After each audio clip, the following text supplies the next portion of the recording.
साथियों नमस्कार।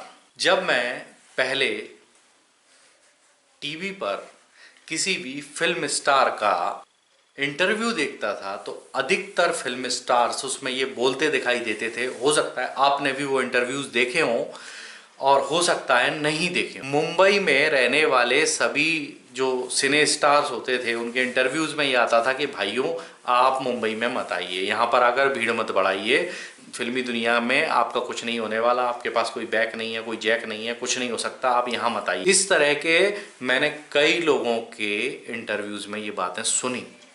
हमेशा उनका ये प्रयास रहता था कि दूसरे लोग हमारी इंडस्ट्री में ना आए, यानी बाहरी लोग हमारी इंडस्ट्री में ना आए, हमारे बच्चे ही एक्टर बनते रहें, हमारे बच्चों के बच्चे एक्टर बनते रहें और हम दुनिया को बेवकूफ़ बना के पैसा कमाते रहें। सीधी सी बात है, पीढ़ी दर पीढ़ी हमारी व्यवस्था रहे, बाहरी कोई आदमी इसके अंदर ना आए, ऐसा प्रयास वो करते थे। तो हमेशा अपने इंटरव्यू में कहते थे यहाँ भीड़ मत बढ़ाइए, यहाँ पर बहुत स्ट्रगल है, मुंबई में अगर आप आ गए तो बहुत भीड़ हो जाएगी और ऐसा हो जाएगा वैसा हो जाएगा।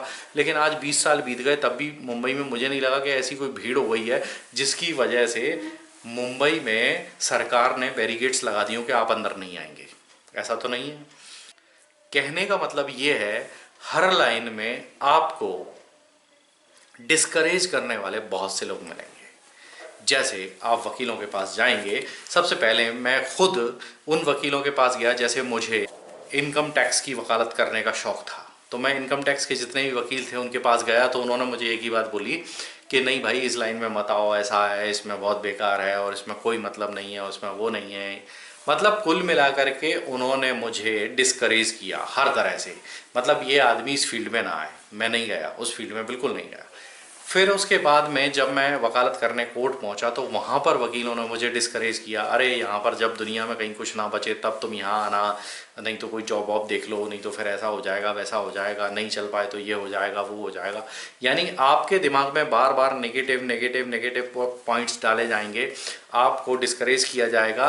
तो 6 महीने के अंदर जब आपको पैसा वैसा कुछ नहीं मिलेगा, आपको दूल्हे राजा बन के जाना है, कोट पहन के जाना है काला, आपको बढ़िया चमचमाती शर्ट वाइट कलर की पहन के जाना है, आपको पैंट लगा के जाना है, तो आपको भी ऐसा लगे यार कहाँ की झंझट है, पैसा वैसा मिल नहीं रहा है, यार ये लोग सच कह रहे हैं, और आप उसको छोड़ के चले जाएंगे। ये हर उस वकील की कहानी है जो नया जाता है। लेकिन दोस्तों एक्चुअल में क्या है कि जो आपको ये ज्ञान पेल रहा है कि आपको छोड़ के जाना है, तो वो क्यों टिका रहा उसमें?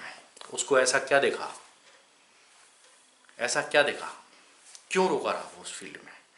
कुछ तो उसको मिला होगा। अगर आप वास्तव में अपने प्रोफेशन के प्रति ईमानदार हैं और आप चाहते हैं कि आप उसमें बने रहें, तो ऐसे डिस्करेज करने वालों की तरफ ध्यान मत देना। बिल्कुल दिमाग पे नहीं लेना, दिल पे नहीं लेना, कुछ नहीं लेना, सुनना ही नहीं है। अगर वो बोलता है इस कान से सुनो, उस कान से निकाल दो, बस। तो आप रुक पाओगे, वरना आप नहीं रुक पाओगे। अब दूसरी बात करते हैं। मैं जब एलएलबी में फर्स्ट ईयर में मैंने एडमिशन लिया, उसी वक्त मैं किसी काम से ग्वालियर में जो कलेक्टेड है वहाँ गया। मेरे भैया को एक एफिडेविट बनवाना था उनको, तो मैं उस काम से उनके साथ गया। तो वहाँ पर मैंने देखा कि एक एफिडेविट के लिए कम से कम 50 वकील हम पर टूट पड़े हैं। कोई बिल्कुल जर्जर सा बुढ़ा एफिडेविट बनवा लो जी, एफिडेविट बनवा लो जी। यार मैंने जब ये सब चीज़ें देखी तो मेरे होश उड़ गए। मैंने कहा यार मैं जिस वकालत के सपने देखता हूँ, मैं जिस चीज़ को सोचता हूँ कि यार मैं इतने ग्लैमर में रहूँगा, मैं ये करूँगा, मैं वो करूँगा, और मेरी तो हालत टाइट हो गई उनको देख के यार, कि मैंने कहा ये आदमी तो ये तो मरवा देगा यार। अगर ऐसे जीवन अगर मुझे जीना है कि बुढ़ापे में गर्दन हिल रही है और मैं कह रहा हूँ एफिडेविट बनवा लो जी, मतलब यार क्या सेंस है? मैंने कहा यार क्या है यार, ये ऐसी ऐसी ज़िंदगी जीने से तो मतलब ये तो भीख मांगने जैसा काम हो गया यार। अब हमने उस पर थोड़ी स्टडी शुरू करी कि यार ऐसा क्यों, ऐसे क्यों ये वकील 50-50 वकील हम पर कूद पड़ रहे हैं एक एफिडेविट के लिए। यानी मुश्किल से उसमें 20 रुपये उस समय बच रहे थे। मैंने पूरा हिसाब लगाया, 20 रुपये से ज़्यादा की इनकम उस वकील की नहीं थी, लेकिन उस 20 रुपये के लिए सारे वकील झपट रहे थे। जैसे कोई व्यक्ति ट्रेन से उतरता है तो ऑटो वाले नहीं लड़ने लगते, मैं ले जाऊंगा मैं ले जाऊंगा, वैसा ही कुछ नज़ारा था। मैंने कहा यार इतना कंपटीशन वकालत में, मैंने कहा ये तो फील्ड बहुत ख़राब है यार, इसमें तो ज़िंदगी ख़राब है। लेकिन एक्चुअल बात क्या थी वो मैं आपको समझाता हूँ। वो सारे के सारे व्यक्ति वो थे जिन्होंने ज़िंदगी में कुछ सीखा ही नहीं था, जो सिर्फ छोटा मोटा मिसलिनियस काम करके निकलना चाहते थे कि बस शाम तक सब्जी भाजी के पैसे हो जाएं और अपने घर चलो, बस हो गया। ऐसे वकीलों को बिल्कुल मत देखना, जिनको टेक्निकल ज्ञान नहीं है, जिनको कानून की कोई समझ नहीं है, जिनको प्रोसीजर बिल्कुल नहीं आता, जिनको किसी भी एक चीज में महारत हासिल नहीं है, ऐसे ही लोग इस तरह से टाइम पास करते हैं। अब मैं आपको यहां पर एक बात बोलूंगा आपका हौसला बढ़ाने के लिए। सफलता इस बात पर निर्भर करती है कि आप कितने बड़े जिद्दी हैं। सफलता आपकी इस बात पर निर्भर करेगी आप कितने बड़े जिद्दी हैं, कितनी बड़ी जिद है आपकी। अगर आप जिद्दी नहीं हैं, अपने प्रोफेशन में आप जिद्दी नहीं है कि मुझे सफल होना है, आज नहीं तो कल मैं सफल होकर रहूंगा, तब तक आप उसमें कुछ नहीं कर पाएंगे। और मैं आपको बता देता हूं कि मैं बचपन में बहुत पिटाई खाई है मैंने। मेरे पिताजी मुझे बहुत मारते थे, मेरे भाई मुझे बहुत मारते थे। क्यों?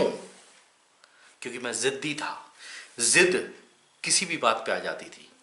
कोई जिद आ गई, किसी खिलौने पे आ गई, किसी सामान पे आ गई, कुछ चीज़ चाहिए मुझे, लेकिन मुझे नहीं दिलवाई जा रही है, मैं रो रहा हूँ, घर वाले और मार रहे हैं, मैं और रोते जा रहा हूँ। बच्चा जब जिद करता है तो वो इनोसेंट होता है, उसको नहीं पता कि मेरे पिता की उतनी हैसियत है कि नहीं है, लेकिन वो जिद करता है बिना इसको जाने के उस जिद का परिणाम क्या होगा।